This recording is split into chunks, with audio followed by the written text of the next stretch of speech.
BBC 7, the digital radio station for comedy and drama. Hello, Nick Utekin here with The Games Afoot, a 3-hour special dedicated to Sherlock Holmes.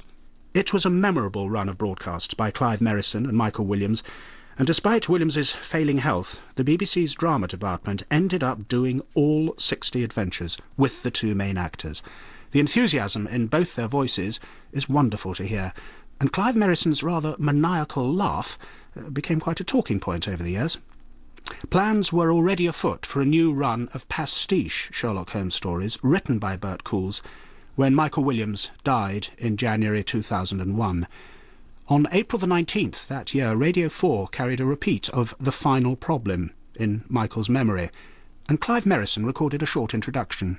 Michael Williams spoke his first words as Dr. Watson at 10:15 a.m. on the 9th of October, 1989, in a one-off BBC Radio 4 dramatisation of Sir Arthur Conan Doyle's A Study in Scarlet. I was Sherlock Holmes. At 6:45 p.m.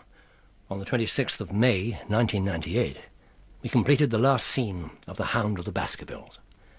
We'd recorded the entire canon. 56 short stories, 4 novels. The first pairing of doctor and sleuth to achieve this. We're a staple question in pub quizzes, and Mike liked that. We both liked pubs. Mike kicked the blimpish old buffer of memory back into the archives and came up with something much more complex and interesting. Radio can be the most testing of mediums for the actor. Mike passed every time. He couldn't hit a false emotional note for toffee. He'd dip into what he called his little green baize acting bag and pull out blazing rabbits of emotional intensity. The hunt was now on for someone to join Clive Merrison as his new Dr. Watson in a series to be called The Further Adventures of Sherlock Holmes. That man was Andrew Sachs. Yes, Manuel. For our final programme on The Games Afoot, here's one of the further adventures. It's the Abigaveni murder, described in one review as one of the finest Holmes pastiches ever written in any medium. It was first broadcast on the 18th of May, 2004. Wet day, isn't it? Yes. Shall I ring down for some tea? Do you want some tea? Not really. You? Not really. I shan't bother then.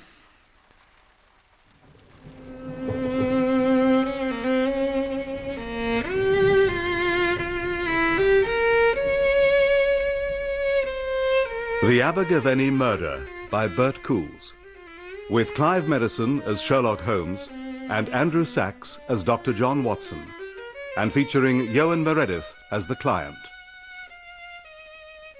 The Abigaveni Murder.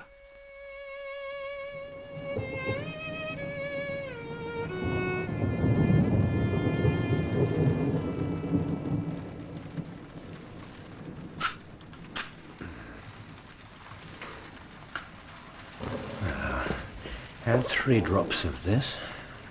Yes, and 2 of this. Very good. Slowly heat.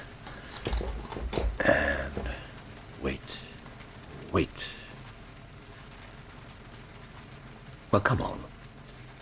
Holmes, what are you doing? Chemistry. Well, yes, I had managed to work that out for myself. What's the experiment? It's obscure, unimportant, inconclusive, and exceedingly boring. Well, if it's unimportant, why are you doing it? In a vain attempt to prevent my brain from shriveling up and dying in this desert. Wet sort of desert? You know what I mean. Oh, there'll be another case along soon. You make crime sound like a London omnibus. If it were, Baker Street would be the busiest route. Not at the moment. No. And perhaps never again. What on earth do you mean? Haven't you been reading the papers? 3 major crimes in the capital in the last month, and who solves them? Lestrade? Lestrade. And what's more, this time he really did solve them. It wasn't me pulling the strings and working him from out of sight. Well, at least you can take comfort from one thing. I can. Of course. You taught him practically everything he knows. That's completely irrelevant. It was an unlucky streak, that's all. I thought you didn't believe in such things. Well, if you want to put it in more scientific terms, random factors have operated in his favour.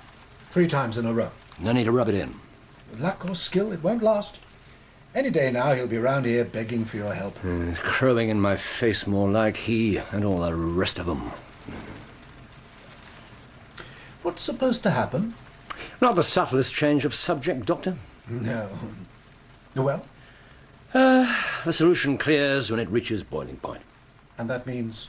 I'm not sure I remember. Perhaps you will when it happens. Perhaps. So I've sometimes thought about writing a monograph on memory and its relation to crime. What? How much witnesses can recall, that sort of thing? How much and how accurately. I did once get as far as doing some preliminary research. What did you discover? Well, that in most cases, most witnesses recall next to nothing, and what they do remember, they almost invariably get wrong. It doesn't sound too promising. For your monograph, I mean? Exactly the conclusion I came to myself. Here we go. I'd say we've reached boiling point. An impeccable bit of observation, and the solution is still cloudy. What does that mean? Probably that I've been wasting my time for the last 2 hours. I swear to you, Watson, if someone doesn't call soon, you'll find yourself sharing rooms with a gibbering madman. Oh, how disappointing. What is? I was rather hoping the doorbell would ring. It would have been like a moment from one of your lurid adventures. Unfortunately, this is reality. Is it? Sometimes I wonder. Oh, well. Ah, you see? A client. Or the postman, the butcher's boy, a friend of Mrs. Hudson's? Doctor, one can have too much reality. It's a client. No. There's no need. You see? No time. I'll go straight. An impatient client. Better and better. A very good afternoon to you, Mr. Yes, do come in. How can we be of service? Dr. Watson, you have to help me. Mr. Holmes, they're going to kill me. Good Lord. Holmes, get the brandy. Right.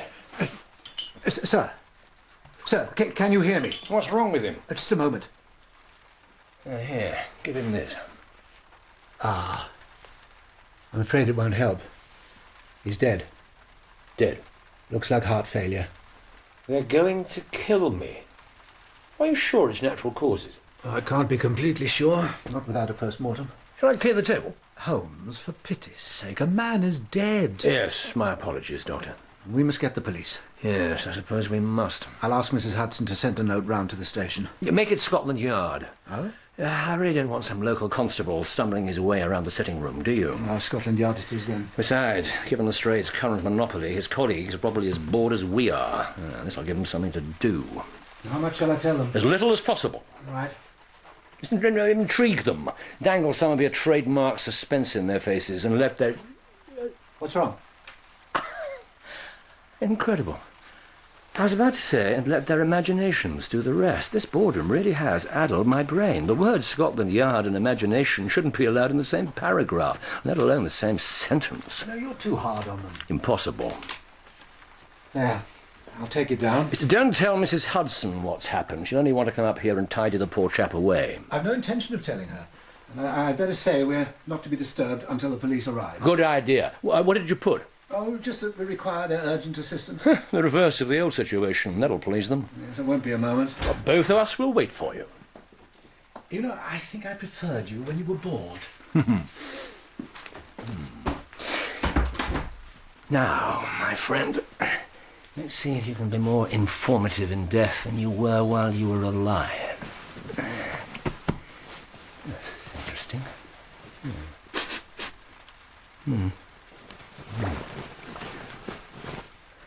Strange. Extremely strange. Well? She sent the maid. Was she curious about our visitor? More angry than curious. I should have shown him up and denounced him, Doctor. But would he let me? He would not. Soaking wet he was, too. I should have taken his coat. Is he a bad lot? Will you and Mr. Holmes be safe? Yes, and what did you say to that? I told her he posed absolutely no threat whatsoever, and that he wasn't in the least bothered about being wet. What have you found? Nothing. Nothing. His pockets are empty, his clothes are unmarked. So we know nothing whatsoever about him? I wouldn't go quite that far. To start with the obvious, he was a butler, possibly in a large townhouse. The obvious. His clothes, Doctor. Not a gentleman's, but not a tradesman's either. Add the formal collar and the rest, and the conclusion's inescapable. I don't know. But the final proof was the way he entered the room. Well, it seemed to me he just staggered in. Well, he staggered along the landing, yes. We staggered once he was over the threshold, yes. But in between, he did something highly distinctive, which only subordinates do. Which was? Well, he stopped for a fraction of a second just outside the doorway. He straightened up and composed his features, or tried to, at least, the unmistakable sign of the well-trained servant. At the quality of his clothing and his age, and you have a butler. A butler with no jacket and no hat. Yes, that is interesting, isn't it? As is the fact that he's neglected his general appearance, though not, I suspect, from choice. Oh? I believe he might have been living rough, though not for more than a night or two. We already knew, of course, that he was in fear of his life from more than one assassin. How did you deduce the living rough? Certain overall shabbiness, ingrained dirt under the fingernails, a rather less than comprehensive shave, and the fact that his boots haven't been removed for well over 24 hours. His boots haven't been removed? As you can tell by the mud encrusted on the laces. Put all that together, and living rough seems a reasonable hypothesis. More than just reasonable, surely. No, there's not enough data for a firmer conclusion, though, of course, a lack of information is in itself informative. You mean it's significant that he was walking around with completely empty pockets? Yes, no money, no means of identification, no keys, nothing personal at all. It's fascinating. You know, the police are going to be sorely disappointed. I beg your pardon? The police. Well, look at it from their point of view.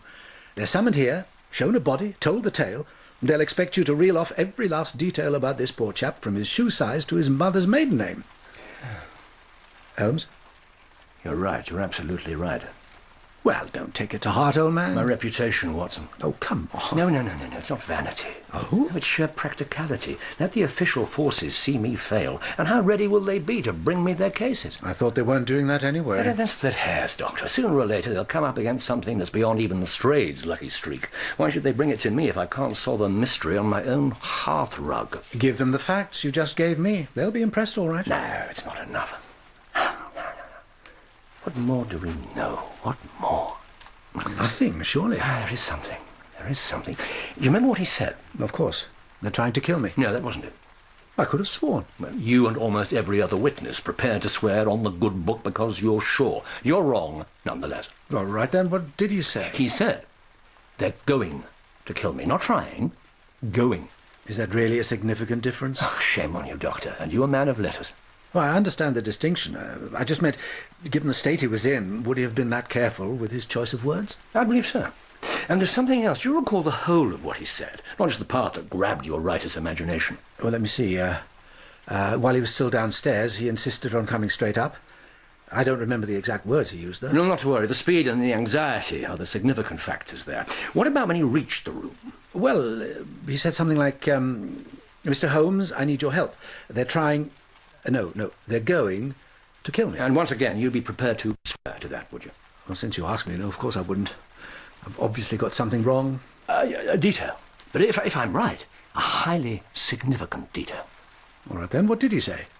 Well, I was holding the door open for him. Mm-hmm. He staggered in, and he looked around and said, Dr. Watson, you have to help me. Mr. Holmes, they're going to kill me. And then he... Yes, you needn't recreate the rest, thank you. We'll run out of room on the floor. Dr. Watson, you have to help me. Mr. Holmes, they're going to kill me. You see the significance, of course. What, that he spoke to me first? Oh, that was just because he saw me first, surely. No. He met my eyes as he came through the door. Oh, you really think it means something? It means, my dear doctor, that he came here to see you, not me. It was your help he needed, not mine. I find that hard to believe. That's another interesting reversal, certainly. This case seems to have more than its fair share. Is it a case? Oh, most certainly. The case of the collapsed client. I think you should leave the writing to me. Give me his words again. Dr. Watson, you have to help me. Mr. Holmes, they're going to kill me. It sounds to me as though he wanted help from both of us. But it was you he turned to first. He wanted you to do something for him, something specific, something that I couldn't do. What, something medical? Oh, no, surely not. If he realized how critical his condition was, why not go to his own doctor? Oh, we don't know where he lived, remember? My placing him in a townhouse, that was just speculation. But why me? It's not as though he was only taken ill when he got up here.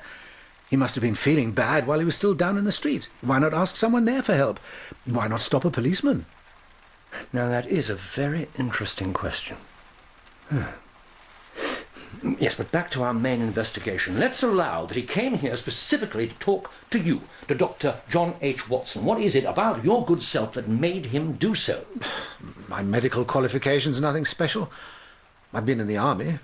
I've more experience than most with crime and criminals. My dear doctor, you're altogether too modest. You've omitted your most significant characteristic. I have?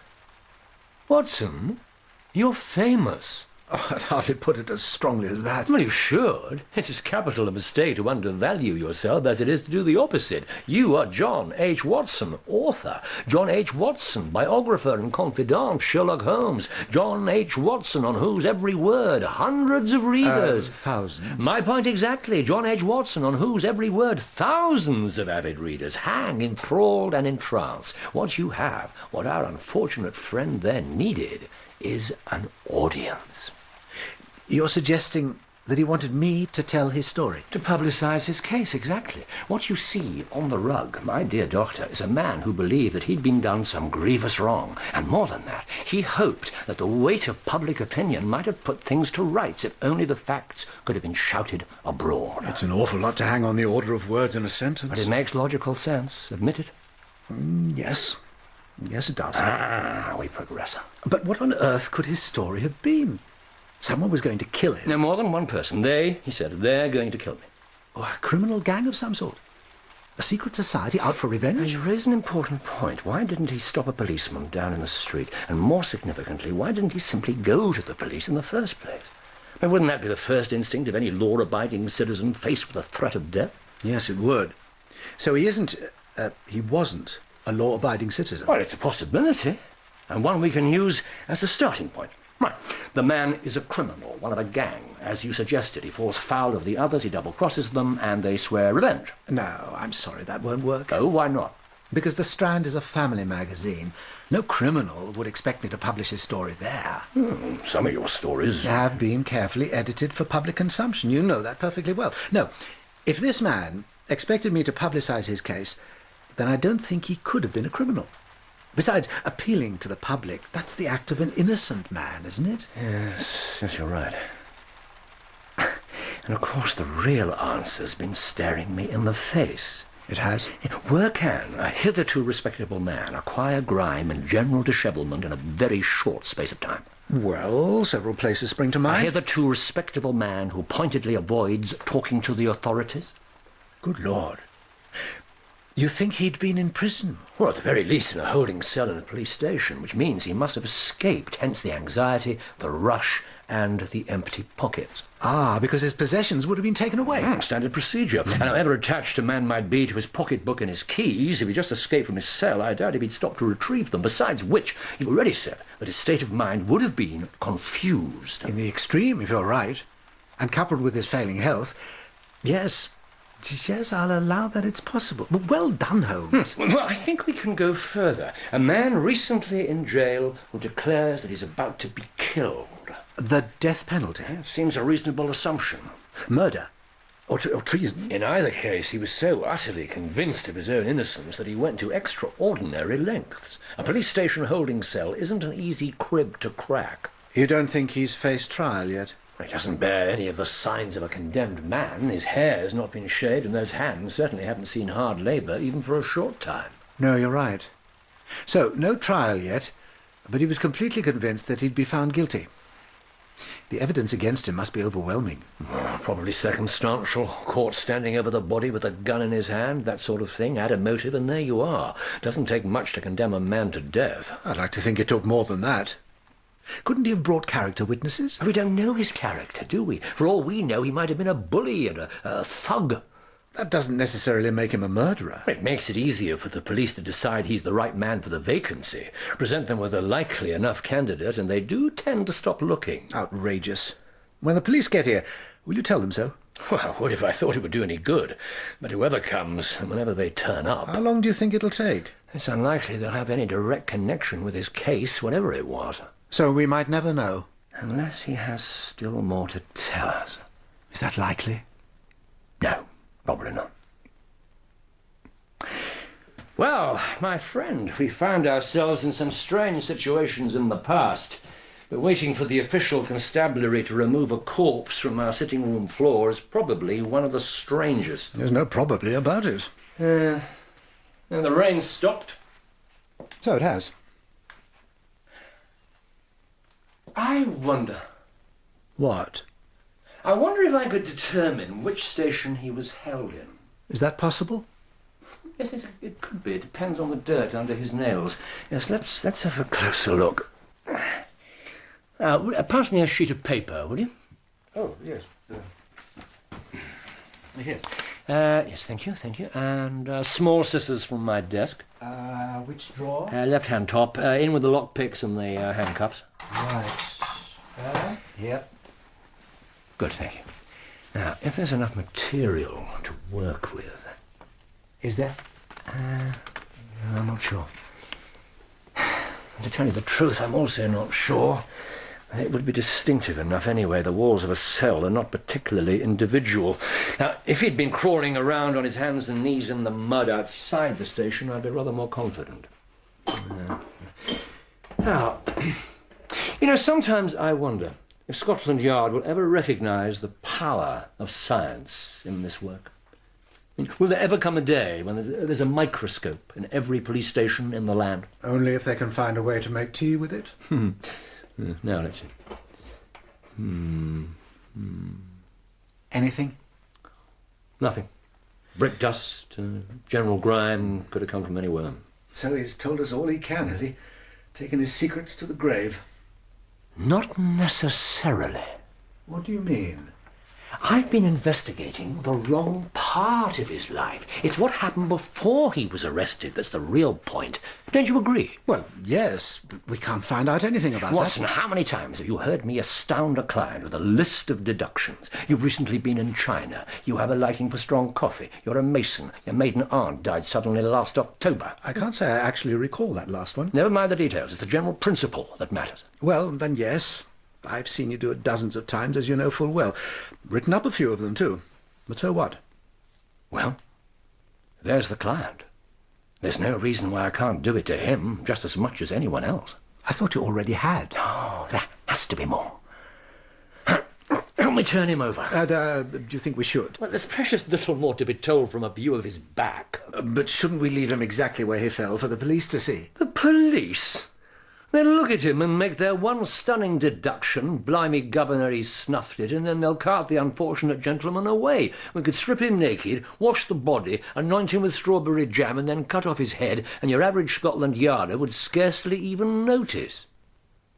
You know, this fixation of yours borders on the obsessive. Have you ever thought of seeing an alienist? Be a good fellow. Help me turn him over. Right. Oh, damn leg. It's bad today, is it? Oh, it's this foul weather. Plays it up. Well, I can do this on my own. No, I can manage. Oh, thank you. Right, you're welcome. Now, so we have a whole new drama unfolding in front of our eyes. I'm pleased to hear it. It's including a better view of his face. You'll agree that the contortions support your diagnosis. Death by cardiac arrest. I still wouldn't like to be definite without a proper examination. I'm not asking you to sign the death certificate, just give an opinion. I say the odds are in favour of a heart attack. Do you agree?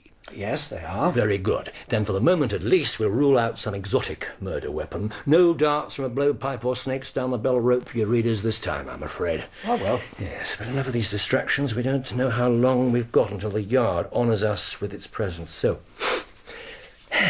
is there anything I can do? What you always do. Pay close attention, be ready to question everything I say, and feel free to comment at any time. Very well. Right. Let us begin. What have you found? I collected my dirt from under the nails on his right hand. His left's far more interesting. Take a look at the back of it. What is that? Just more dirt? No, it's something far more particular. Soot, I think. Yes, soot which isn't coming off.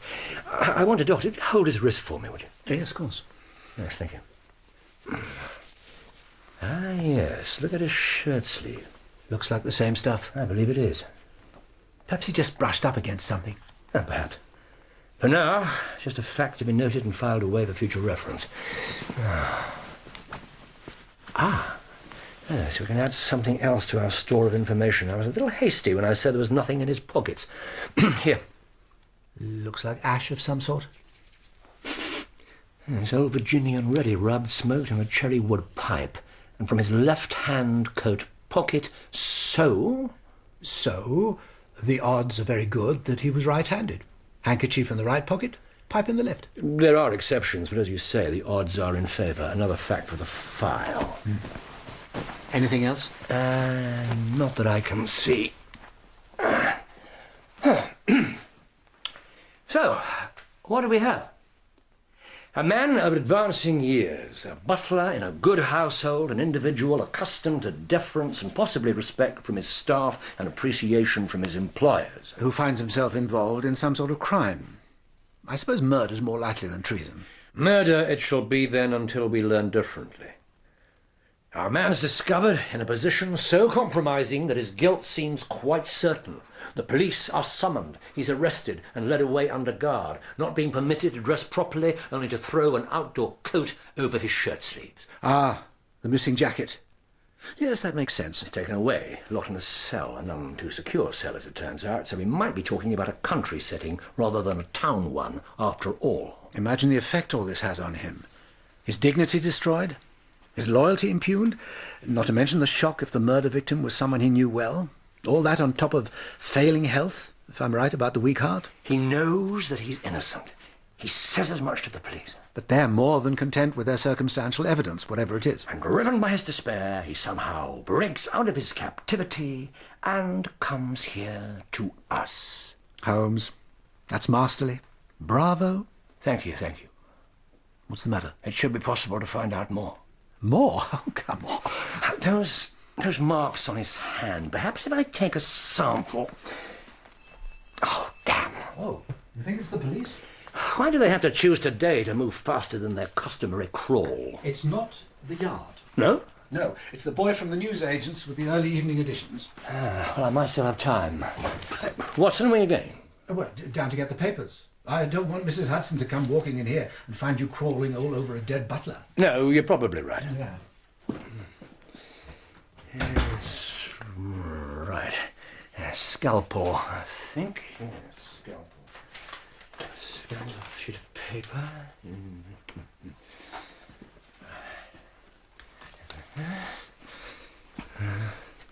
Careful.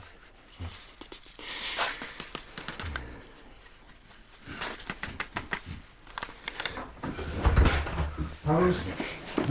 Careful, Doctor. I don't want these scrapings blown away. Sorry. Just 1 second more.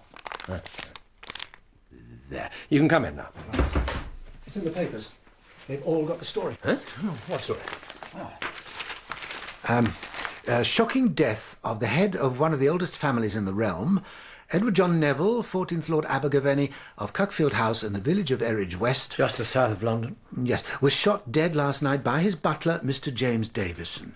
Davison was discovered with the fatal weapon still in his hand and offered no resistance as the rest of the household staff retained him until the police arrived. However, he escaped from police custody in the early hours of this morning and is still at liberty. The public is warned to be on the lookout for this most dangerous and desperate criminal. He doesn't look too dangerous to me. Aren't you pleased? You were right in every particular. It was a perfectly straightforward chain of logic. Just at this moment, I'm more interested in getting this soot or whatever it is under my microscope. Just don't flap those papers about for a second, little chap. Right. They're safely stowed. What else do the public prints have to tell us? Most of them seem to have the same details. Oh, no. No, here's something new. A junior night shift constable heard the prisoner protesting his innocence, but in view of the incontrovertible evidence against him, took little heed. There's a man who'll rise in the force, nothing else. I don't think so. Oh, no. One thing. His lordship was killed with one of his own antique duelling pistols, a 17th century double-barrelled flintlock which had been specially prepared for a demonstration the following day. More so-called evidence against the butler. He would have known that the gun was in working order. Why are you so sure that he was innocent? I'm not at all sure, but I'm certain that the evidence is far from conclusive. He came here for our help, remember. We must keep an open mind. Holmes, the man is dead. A client's a client, dead or otherwise. Oh, but I'm slow. An antique flintlock pistol. What of it? Well, guns of that era are wonderfully informative. Just move out of the light, would you? Oh, sorry. How's that? Watson, the bringer of light. Excellent, thank you. Yeah. Well, that does seem to make things clear. What have you found? It's only by eye, of course, but I don't believe this is soot. No, it's gunpowder, embedded in the skin by the force of the blast from the gun. So he did fire it? No, we shouldn't take it for granted. I could be wrong. Yeah. What are you doing? Placing the matter beyond doubt. I've been working on a chemical test for gunpowder traces. Does it work? Well, it's not 100% foolproof, but it's a good indication. And would you open a window? Why? Just what does this test involve? Well, concentrated sulfuric acid, amongst other things. Yeah, I'll open the window. Thank you. Well, it might be a good idea to stay over there until I finish this stage. I was planning on it. So I don't need much of the acid. Yes, that should be sufficient. Now I'm mixing this. What are you adding? A little something of my own compound of carbon, nitrogen and water. There. Stir. Now, Doctor, I'd be grateful for your assistance. What do you need? I need a candle from my bedroom. You'd like me to get it? If you don't mind. I was always taught that if you're using concentrated acid, it's good practice never to walk away from your bench and leave it unattended. Very sound advice. So I found out on the only occasion I ignored it. Brother Mycroft will give you the details if you're interested, but I warn you, it's rather a touchy subject with him. I think I'm probably happier in ignorance. Yes, I think you are. Is that how you first got interested in chemistry? You picked it up from your brother? Good Lord, no. Mycroft's interest in science begins and ends with the correct temperature for roasting beef. Right, one candle. Yes, light it, would you? Here. There. Excellent. Now what? Now I want you to drip wax across the back of our client's left hand. May I ask why? Well, of course you may, but I'd hate to spoil the suspense. You'll find out very shortly. All right. There. How large an area should I cover? Well, the larger the better. Normally I leave half the evidence for the Scotland Yarders, but in this case it would be a waste of time. Watson, are you smiling? Do you find this amusing? Of course not. Well, to a certain extent, yes. 6 years at university, Netley Hospital, the army, general practice, and here I am solemnly dripping candle wax onto the hand of a dead butler. And doing it very well. Suppose the police turn up now. You'll think of something. No, that's enough. Oh, right. Have we finished with the candle? We have. Would you mind putting it back? Yes, my pleasure. I always enjoy looking at the decor in your bedroom. Really? No, of course not. How in the world do you sleep with all those eyes staring down at you? Very well, usually. I like being surrounded by famous criminals. Old friends, some of them. Most people are content with a nice landscape. What's next? We have to wait until the wax is completely hard. It won't take long. Not long at all. I still can't see the purpose of it. You will. Think of hedgehogs. Hedgehogs? I think it's ready. Yes, now. What are you going to do? Watch.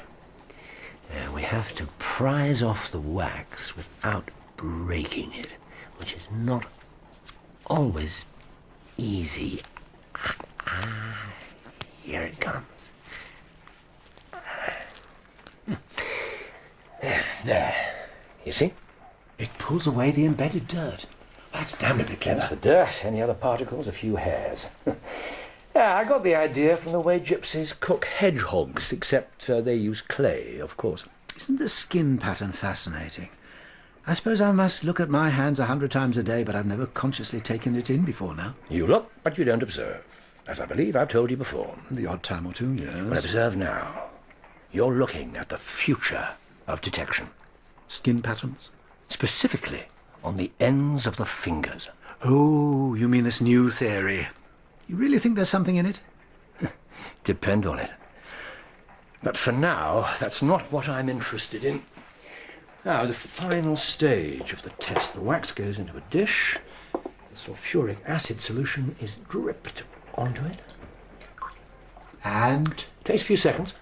If the traces were from a gun being fired, they'll contain various nitrites and minute fragments of lead, and the solution will turn... Well, there you are. The solution will turn blue. So he did fire the gun? So it seems. But that's wonderful. Is it? Oh, the test, I mean. I can't understand why you're not more excited. Surely it'll change the whole face of detection. An infallible way of determining who fired the fatal shots. No, it's too early to call it infallible. Well, even so, I mean, you remember when we first met? Ah, the Sherlock Holmes blood test. Yes, you just discovered it. And you were dancing about like a demented chorus girl. Why not now? This is going to sound odd. Oh, there'll be nothing unusual about that. I mean, in the midst of all this scientific rigour. Oh, go on. I just had the strongest feeling that he was innocent. What happened to keeping an open mind? No, you're quite right to be critical. And in any case, when have you ever placed any credence in feelings? No, I know. I've no evidence, nothing concrete, just a feeling. Perhaps I really am losing my grip on reality after all. Oh, nonsense. There's nothing wrong with following your instincts. It's not something to be ashamed of. Perhaps not. But in any case, it's academic. I wonder how much longer we'll have to wait for the official forces of law and ignorance. Holmes, really? Quite apart from anything else, you've just proved that they arrested the right man. True enough. Yet another reversal.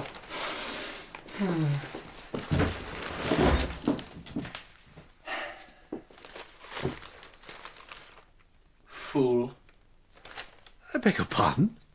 No, not you, my dear fellow, me. Fool. Watson, he kept his pipe in his left coat pocket.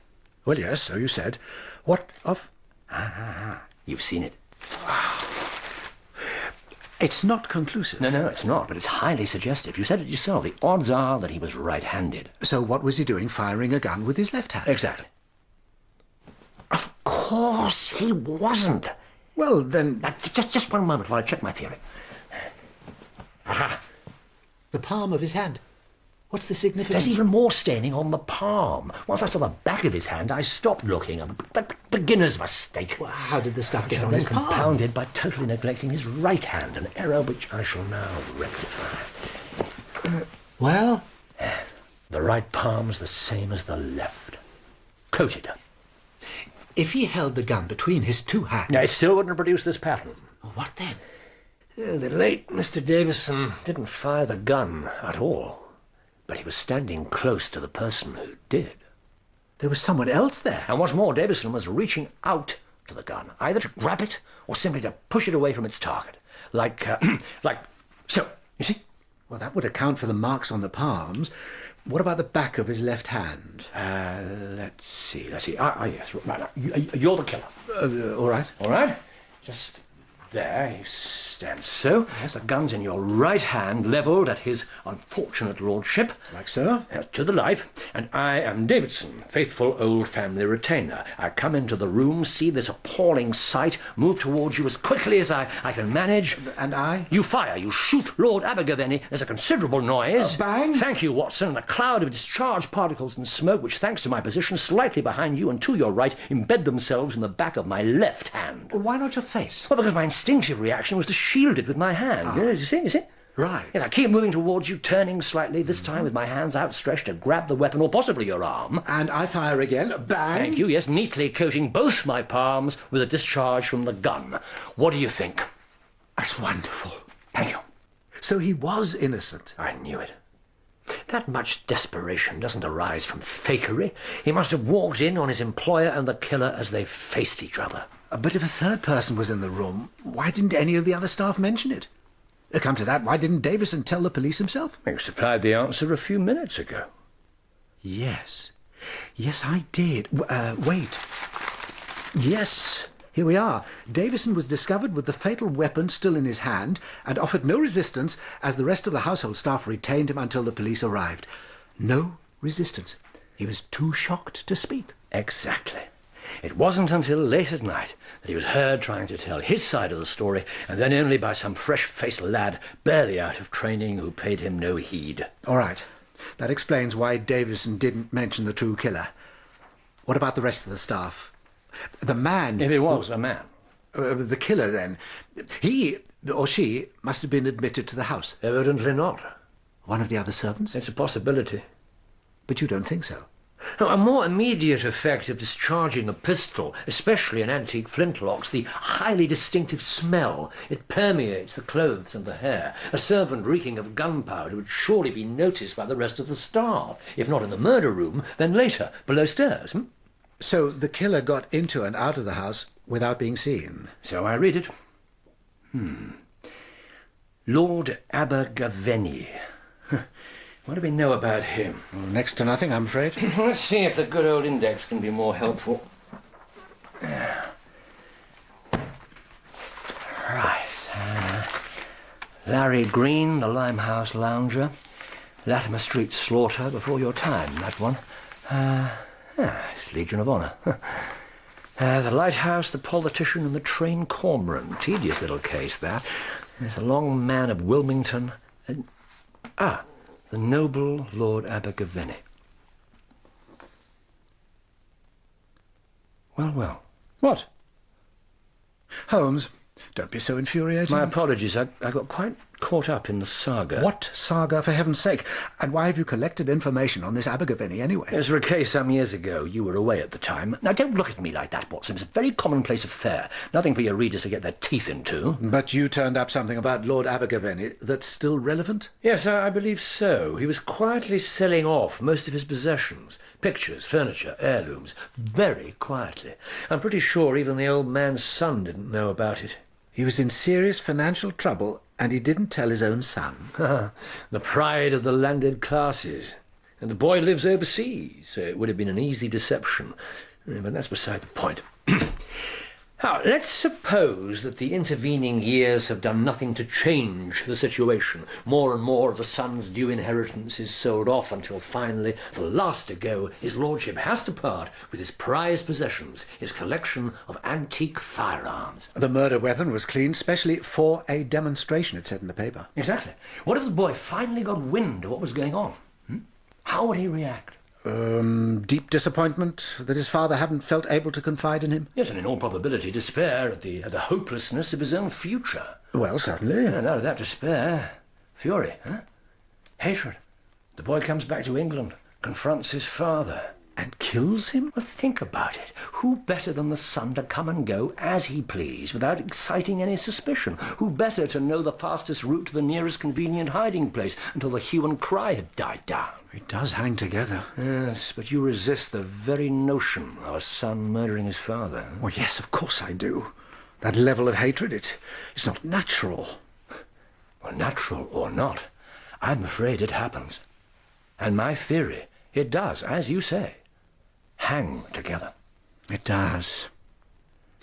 My dear Holmes, you realise what you've done? Managed to fill 40-odd minutes in an otherwise empty and boring day? False modesty doesn't become you.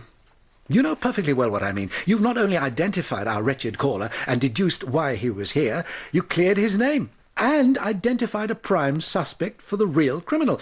And you were worried about your reputation. Perhaps I should dust off my laurel wreath. It would be well deserved.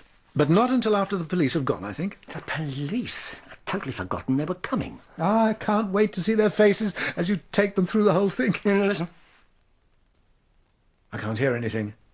Oh, I thought it was... wait. Yes, it's a four-wheeler. Right on cue. The official detective forces arrive on our doorstep. Whom have they sent? Some uniformed sergeant or other?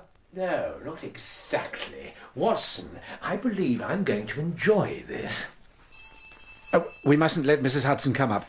I'll go down. No. I'll deal with it.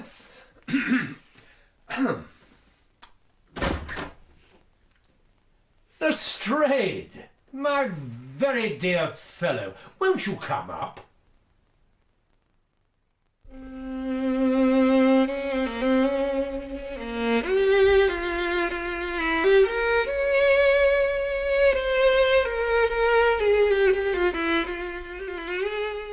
In The Abigaveni Murder, Sherlock Holmes was played by Clive Merrison and Dr. John Watson by Andrew Sachs. James Davison was played by Ewan Meredith. The Abigaveni Murder was written by Bert Coules from a reference in the short story The Priory School by Sir Arthur Conan Doyle. The director was Patrick Rayner. The Abigaveni Murder from May 2004.